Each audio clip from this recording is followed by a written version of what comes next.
Welcome to this CTO Focus session, where I have the pleasure to have as a guest Sridhar Ramaswamy, CEO of Snowflake, a leading data management company in the high-tech industry. Great to have you here. Very welcome. Thank you for having me, Erik. I'm excited for this conversation. And I think we are at a good point in time here where industry is making some big bets when it comes to, of course, networks. That's right. 5G everywhere, resilient cloud platforms, and data that is powering this. And in our view, in the coming 5-10 years, we will just see more of this dependence on the networks, dependent on resilient clouds, and of course, a data platform. We also believe that high-performance networking will be critical. So networks having higher security, higher reliability and resiliency, performance everywhere. And that has a potential to accelerate automation and productivity, all the things that are needed in businesses, large enterprises, and society at large. But there is no question AI is at the center of that. So how is your view when it comes to AI as part of this development? Well, I think what we have learned over the past 20 years is that data, and then what you do with data, first machine learning and now AI, is going to be a powerful part of many, many different aspects of our life, obviously including network. 5G is a revolutionary, technology that Ericsson's helped spreading throughout the world.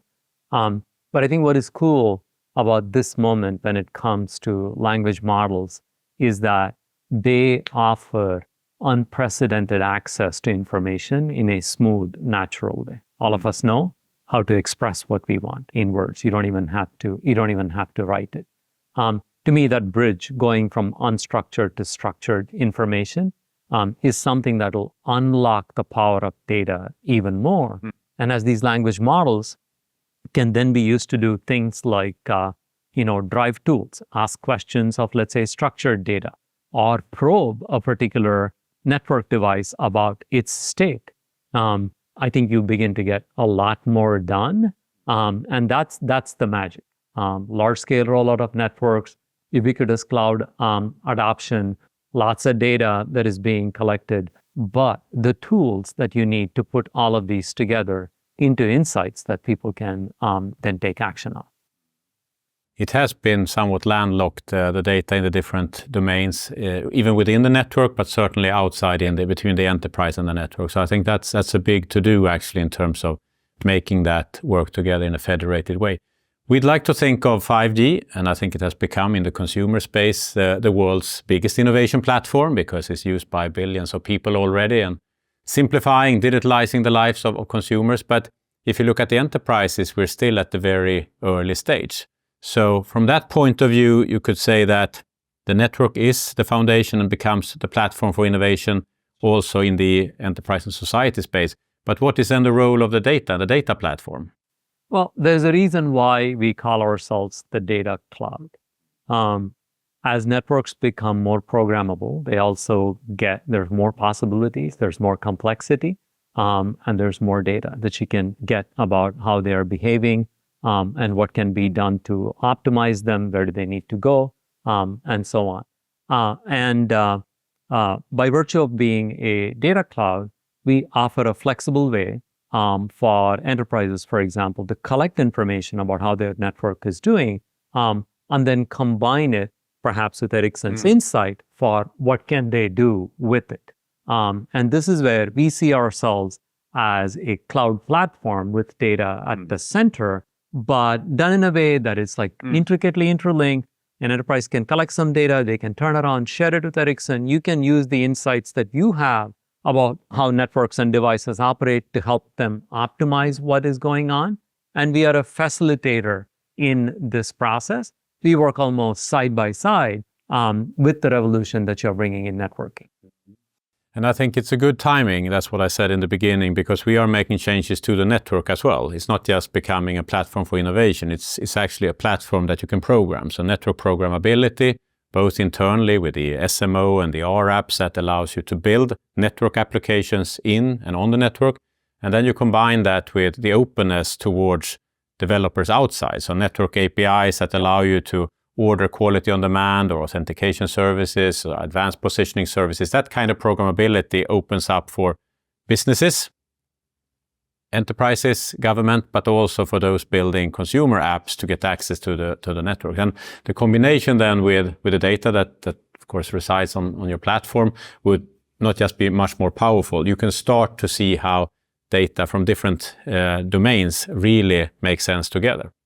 And it's very synergistic because it is the devices, the programmability, the choices that you have combined with real-time insights about what is working well, what needs to be optimized, and then turbocharged by the power of AI. So you can get to information faster, use prediction models to figure out where things should be, and adjust along the way.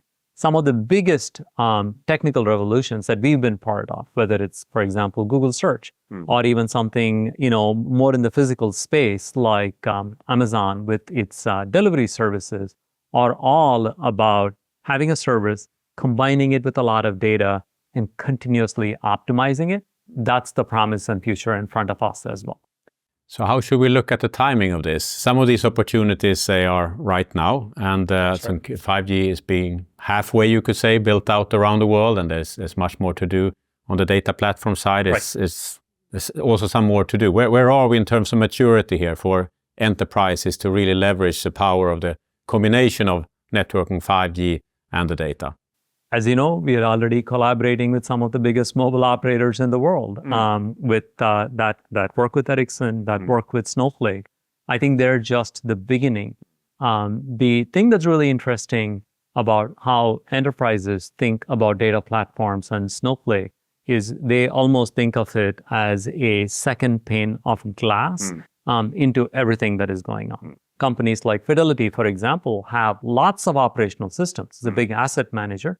But they bring all of the data to Snowflake so that there is one seamless way to look at all of that data. So enterprises are already getting used to the idea that having one place in which you can look at things together is enormously helpful for them. We do that internally at Snowflake. All of the systems that we use, we bring data back to a central place in Snowflake so that we can look at it.